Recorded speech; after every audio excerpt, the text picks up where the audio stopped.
Hello and welcome to Thought for the Day. I'm Dean Courtier and I'm part of the leadership team of the Estuary Elim Church. Today I want us to think about how God works in and through ordinary people in a powerful way. And I want us to consider someone from the Old Testament, the prophet Daniel. Daniel is a wonderful example of someone who was sustained and protected by God's power. Daniel also provides us with a wonderful example of what it's like to live in a society that wants nothing to do with either God or God's word. As we look at Daniel's life, he can teach us how we can learn to live in this world and still separate ourselves from the grip of the world. Daniel shows us how to make an impact on the people and communities around us for the cause of God's kingdom. Daniel was a person of prayer. In every circumstance, in every situation, Daniel sought God in prayer. Proverbs 24:10 reminds us, if you fail under pressure, your strength is too small. Daniel relied on God's strength and not his own. That is what you and I are meant to do as we live in a dark and perverse world. Even in the face of adversity, even when a decree was made that everyone should only pray to King Darius, Daniel continued to pray to his powerful God. Daniel 6:3-5 reminds us, Daniel soon proved himself more capable than all the other administrators and high officers. Because of Daniel's great ability, the king made plans to place him over the entire empire. Then the other administrators and high officers began searching for some fault in the way Daniel was handling government affairs. But they couldn't find anything to criticize or condemn. He was faithful, always responsible, and completely trustworthy. So they concluded our only chance of finding grounds for accusing Daniel will be in connection with the rules of his religion. Daniel distinguished himself above the other administrators and high officers, the governors and the satraps, as another translation puts it. Daniel was faithful, always responsible, and completely trustworthy. In your workplace, would your employer see that in you?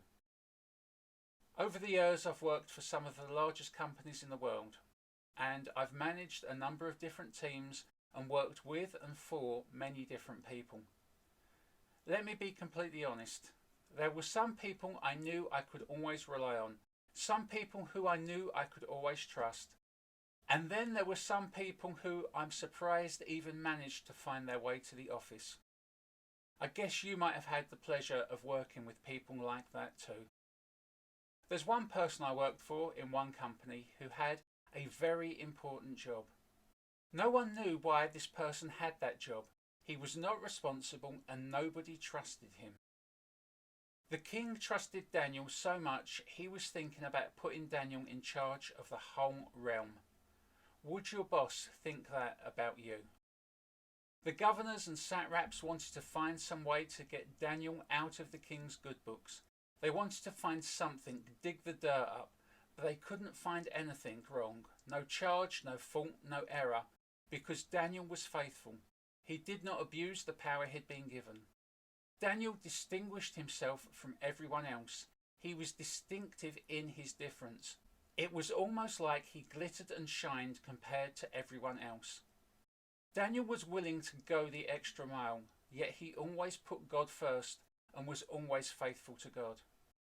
I suppose we could say Daniel was a man with a distinctive character, distinctive in how he worked, distinctive in how he lived, and distinctive in how he worshipped and served his God. Sadly, there are some people in this world who resent the achievements of others. Maybe these people, these satraps and officials, resented Daniel because they had a jealousy fueled by greed or by hate. Or maybe their resentment is rooted in their own lack of achievement or determination. Daniel was a man of faith. He had worked hard at both following his God and climbing the ladder of advancement. The governors, the officials, they thought it was the king who controlled Daniel's destiny.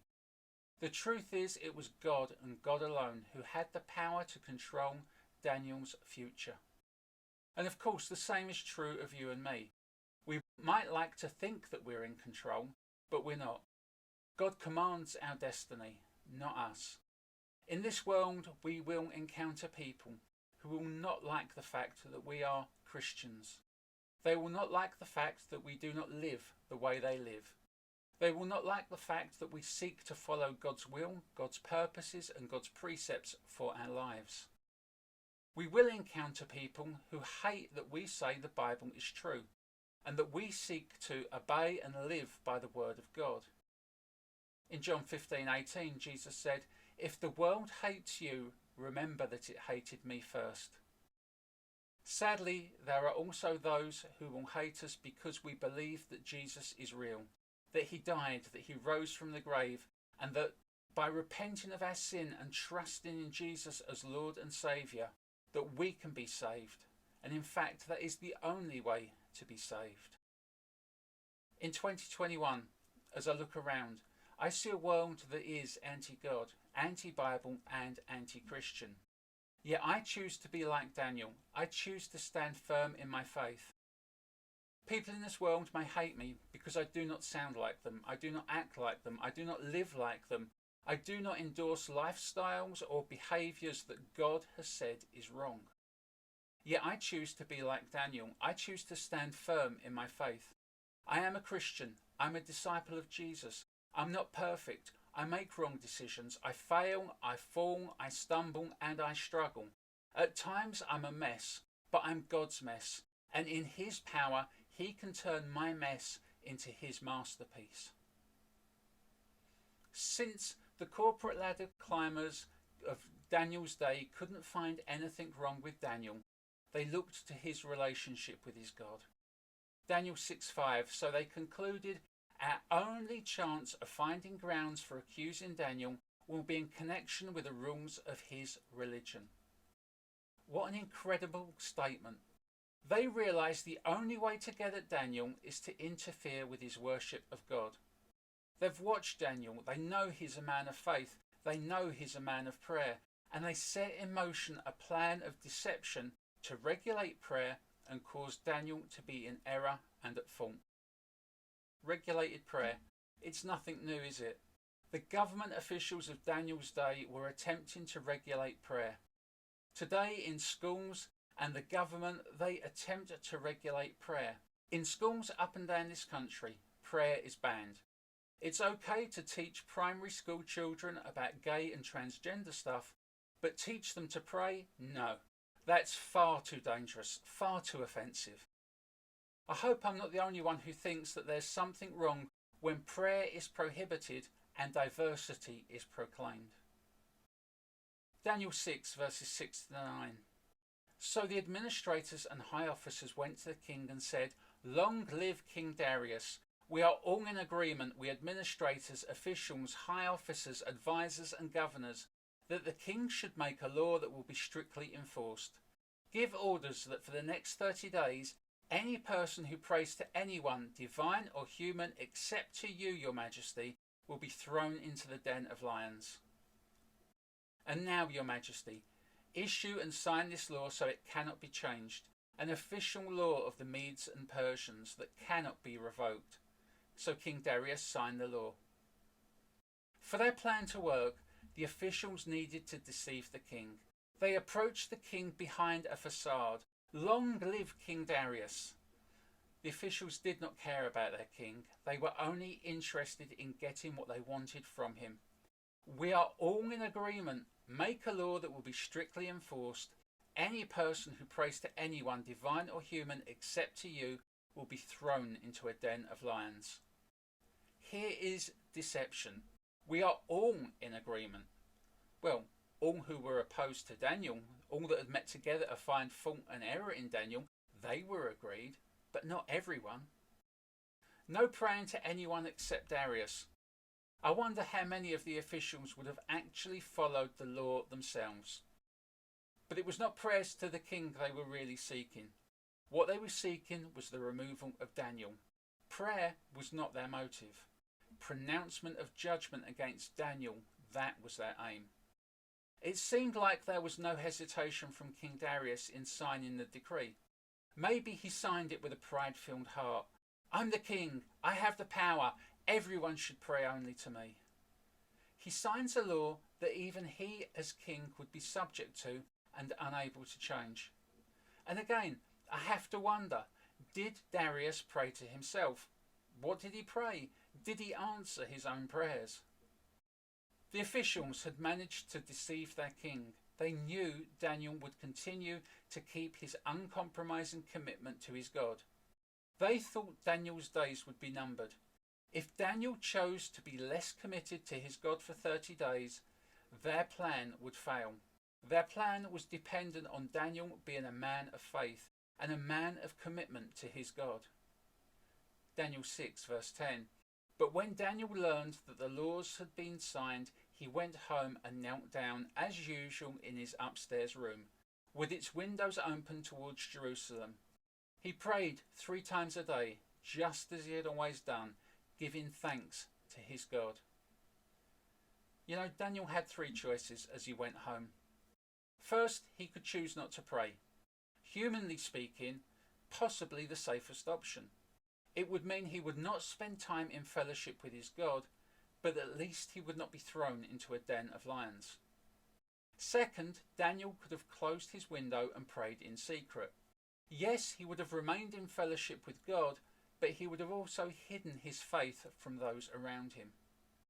His third option was to trust his powerful God, to continue to live as a man of faith, to continue to pray, regardless of what would happen if he violated the law of King Darius. Daniel chose to go home and pray, not to King Darius, but to his powerful God. Daniel went to his upstairs room, his usual place for prayer, and Daniel communicated with God with both an open heart and open windows. Daniel purposely opened his windows. Daniel chose to pray openly for all to see. Daniel gives us a good example of what prayer is all about. There's the position of prayer, the practice of prayer, the posture of prayer, and the pattern of prayer. The position of prayer, it was one of humility. Daniel stilled himself before God. He didn't rush off for a quick prayer while he was half distracted doing something else. Daniel knelt down. Daniel humbled himself before God. The practice of prayer, there was a persistency there. 3 times he prayed. This shows his willingness to be persistent in prayer. He prayed, then prayed, and prayed again.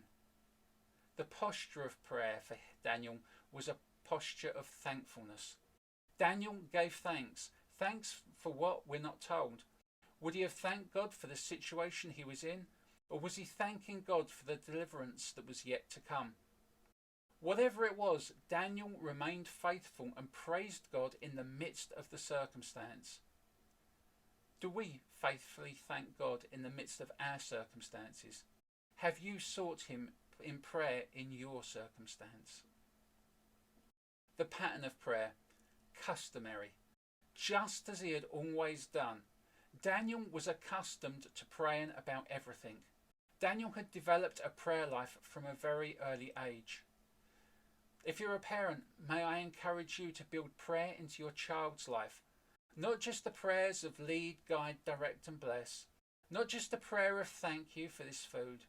I'm talking about honest, open, fervent, faithful prayer to our powerful God. Jude chapter 1 verses 20 to 21 says this. But you, dear friends, must build each other up in your most holy faith. Pray in the power of the Holy Spirit and await the mercy of our Lord Jesus Christ, who will bring you eternal life. In this way you will keep yourselves safe in God's love. Daniel was committed to praying to his powerful God. Daniel was committed to seeking the mercy of God. Daniel was an ordinary man with an extraordinarily powerful God. May we also be powerful people of prayer as we rely on our powerful God. Before I end, let me remind you of the rest of this narrative. Daniel chapter 6 verse 13. Then they told the king, that man Daniel, one of the captives from Judah, is ignoring you and your law. He still prays to his God 3 times a day. Darius was troubled by this, but even he had to obey the decree he had signed. Daniel was found guilty of praying to his God and is thrown into a den of lions to be eaten. It's interesting what the king says to Daniel in Daniel chapter 6 verse 16. May your God whom you serve so faithfully rescue you. I think the thing we often miss at this point is what the king did while Daniel was in the lion's den. Daniel chapter 6 verses 17 to 20. A stone was brought and placed over the mouth of the den. The king sealed the stone with his own royal seal and the seals of his nobles, so that no one could rescue Daniel. Then the king returned to his palace and spent the night fasting. He refused his usual entertainment and couldn't sleep at all that night. Very early the next morning the king got up and hurried out to the lion's den.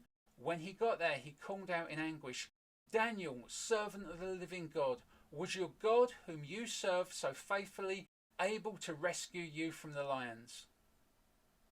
It seems somewhere during his sleepless night of fasting, Darius realized that Daniel's God was the true and living God. Daniel chapter 6 verses 21 to 23. Daniel answered, Long live the king. My God sent his angel to shut the lions' mouths so they would not hurt me. For I've been found innocent in his sight, and I have not wronged you, your majesty. The king was overjoyed and ordered that Daniel be lifted from the den. Not a scratch was found on him, for he had trusted his God. Daniel was kept safe because he trusted in his Lord. He was delivered from what was certain death. For us to be powerful people of prayer, for us to be the people that God has called us to be, we need to trust God in every circumstance, in every situation. We need to honour and glorify him. We need to be people of prayer. May God empower us to be like Daniel, to trust him in each and every circumstance. Whatever we face in what's left of this year, whatever we face in the year that's to come, may we be people of faith, people of trust, and may we rely on our God for everything. Amen.